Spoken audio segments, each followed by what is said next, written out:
గుంటూరు మిర్చియాడ్లో సంభవించిన అగ్ని ప్రమాదంపై తెలుగుదేశం పార్టీ అధినేత చంద్రబాబు నాయుడు సమీక్షించారు. మీకోసం చైతన్య యాత్రలో నల్గొండ జిల్లాలో పర్యటిస్తున్న చంద్రబాబు నాయుడు ప్రమాదం విషయం తెలియగానే పార్టీ సీనియర్ నేతలతో భేటీ అయ్యారు. పార్టీ నేతలు యనమల రామకృష్ణుడు, ఎర్రన్నాయుడు, దేవేంద్ర గౌడ్లను వెంటనే గుంటూరు తరలి వెళ్లాలని బాబు ఆదేశించారు. ఇన్సూరెన్స్ లేని రైతులకు కూడా నష్టపరిహారం ఇప్పించేలా చూడాలని బాబు వారికి సూచించారు. గుంటూరు మార్కెట్ యార్డ్లో పూర్తిగా మిర్చంతా తగలబడింది, మార్కెట్ యార్డ్ తగలబడింది. ఇప్పటికే అకాల వర్షాల వల్ల రైతులు చాలా ఇబ్బంది పాలవుతున్నారు.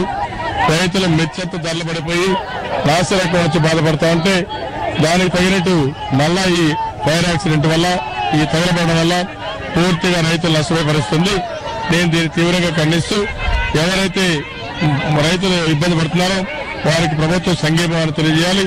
పూర్తిగా ఏవైతే నష్టపోతున్నారో అవన్నీ కూడా ప్రభుత్వం వాళ్ళకి నష్టపరిహారం పే చేయాల్సిందిగా ప్రభుత్వాన్ని డిమాండ్ చేస్తున్నాం. ఇప్పుడే తెలుగుదేశం పార్టీ తరఫున యనమల రామకృష్ణ గారు అక్కడ పంపించా, ఆయన వెళ్లారు. అక్కడ సిచ్యువేషన్ చూసిన తర్వాత నాకు ఎప్పటికప్పుడు సమాచారం చెప్తారు. దానిపైన పార్టీ ఏం చేయాలో అది చేస్తాం.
Gracias.